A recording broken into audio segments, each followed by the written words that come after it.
साथ मिलकर वो एक बहुत ही समझदार खिलौना बना रही है जिसका नाम उसने मेगन रखा है, जो कि फुली ऑपरेटेड इंसानी रोबोट है। इसके अंदर ऐसी ऐसी विशेषताएं डाली गई है जो पहले कभी भी कंज्यूमर मार्केट में नहीं देखी गई। इसके सर को टाइटेनियम से बनाया गया है जो हल्का होने के साथ साथ बहुत ज्यादा मजबूत है। मेगन को लड़ने की बहुत सारी स्किल्स दी गई है जिसमें वो किसी भी तरीके से किसी से भी लड़ सकती है, जो कि सुसज्जित है A17 बायोनिक फ्यूजन चिप से, जो उसे सीखने और सिखाने की ताकत देती है, जिससे वो अपने अंदर सेल्फ इंप्रूवमेंट भी कर सकती है और अपनी मेमोरी भी बना सकती है। तभी अचानक से जिम्मी चू का बॉस वहाँ आ जाता है, जो उस बदसूरत खिलौने को देखकर चौंक कर लट हो जाता है, क्योंकि उसे इस प्रोजेक्ट के बारे में घंटा भी नहीं पता था। जिम्मी चू उसको समझाते हुए कहती है, मैं तुम्हारी पीठ पीछे इसी पर काम कर रही थी। ये खिलौना पूरी की पूरी मार्केट बदल सकता है। अगर ये खिलौना मार्केट में उतरा तो हमारी कंपनी पैसों की सीढ़ी बनाकर आसमान को छू लेगी। और उसका एक नमूना दिखाने के लिए मेगन से कहती है, मेरे बॉस को हाय बोलो। वो कहती है, अगर ये आपका बॉस है तो मुझे इन्हें पिताजी कहकर पुकारना चाहिए, क्योंकि मैं इन्हें जो बोलते बोलते उसकी जुबान टूट जाती है और वो वहीं ब्लास्ट हो जाती है, क्योंकि मेगन का काम अभी तक कंप्लीट नहीं हुआ था। जिस सबसे बॉस को गुस्सा आ जाता है तो वो जिम्मी चू से कहता है, तुमने अपना सारा कीमती टाइम इस कबाड़े पर बर्बाद कर दिया, इसको उठाकर कचरे में फेंक दो और जो तुम्हें प्रोजेक्ट दिया गया था उस पर काम करो। आगे मेगन को डिसमेंटल कर दिया जाता है और तभी जिम्मी चू के पास एक कॉल आती है जिससे उसे पता चलता है कि उसकी बहन और उसके जीजा की एक्सीडेंट में मौत हो गई है। सिर्फ उसकी भांजी कैंडी ही जीवित बच पाई है, जो कि काफी सीरियस कंडीशन में थी।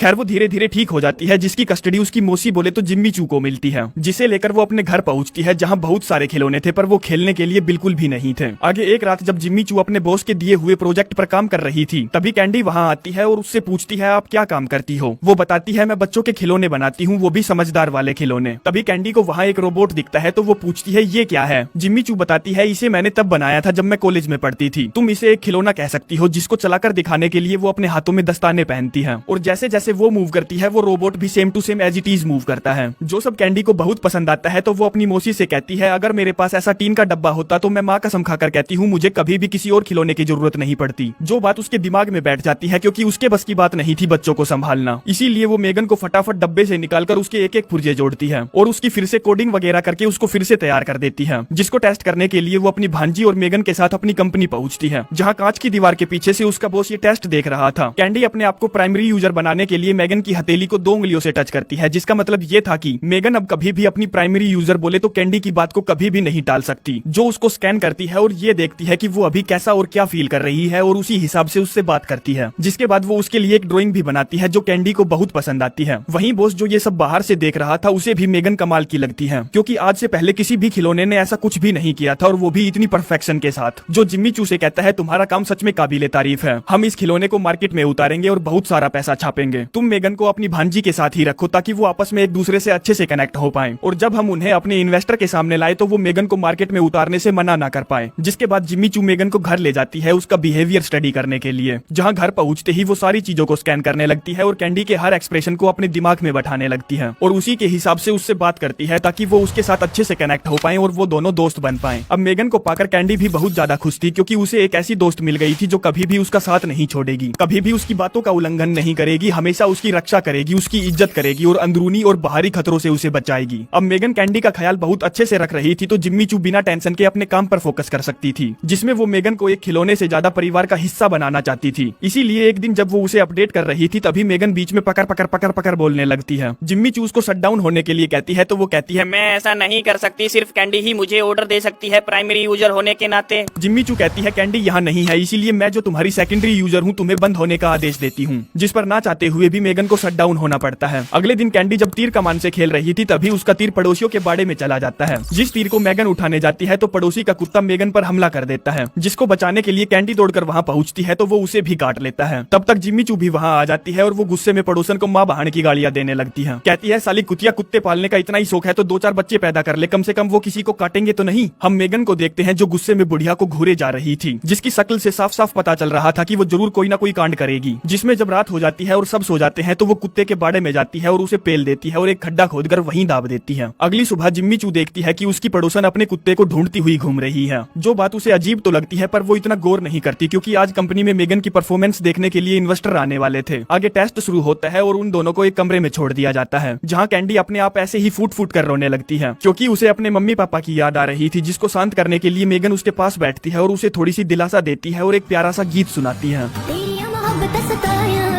सारी रात जागी ना सोई वे सजना वे, तेरी मोहब्बत सताया वे, सारी रात जागी ना सोई वे।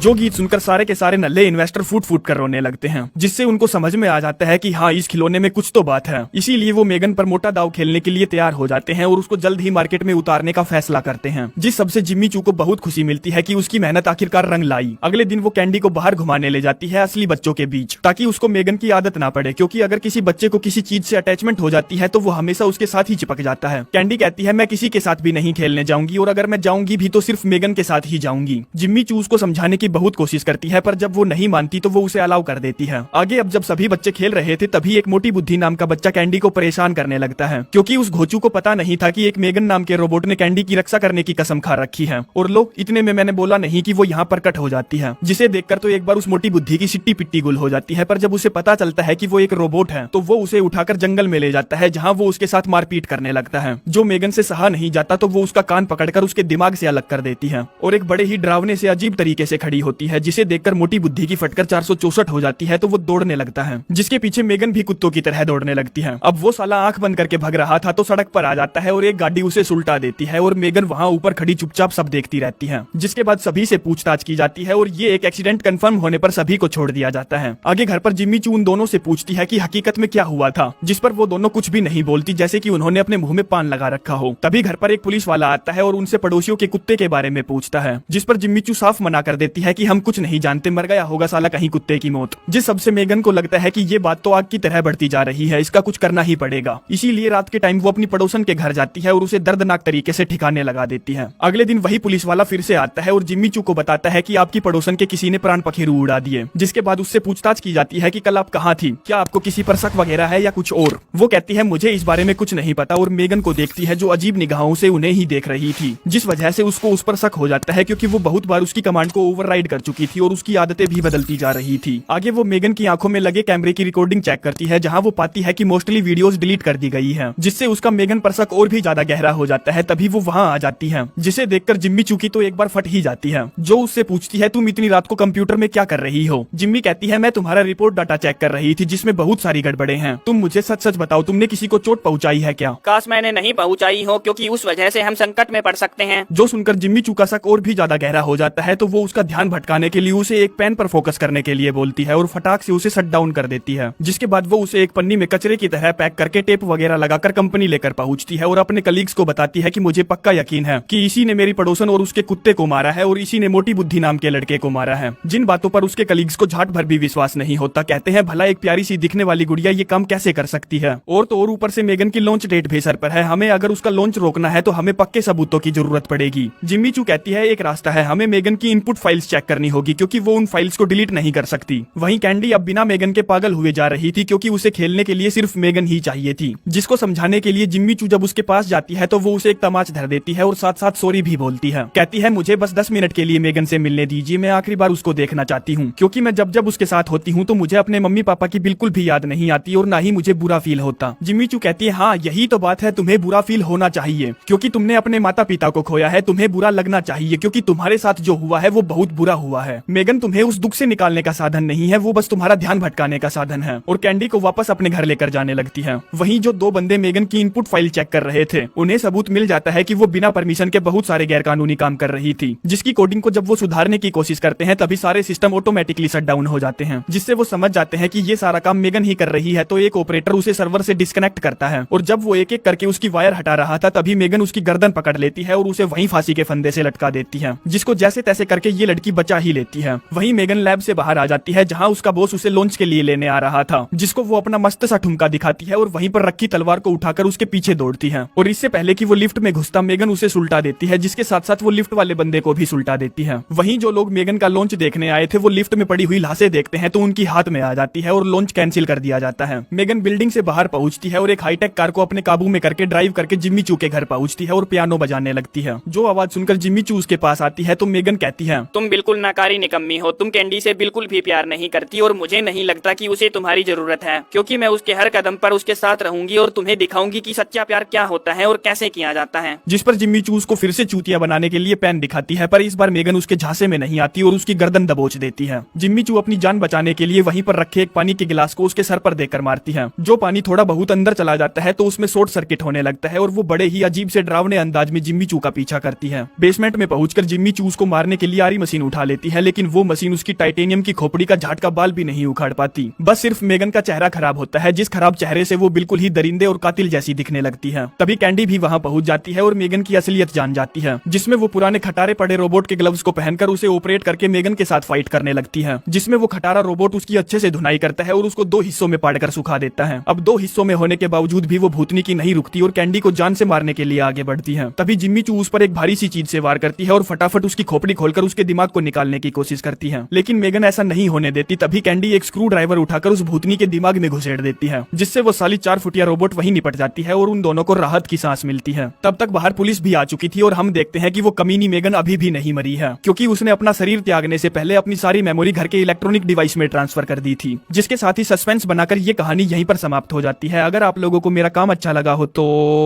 धन्यवाद।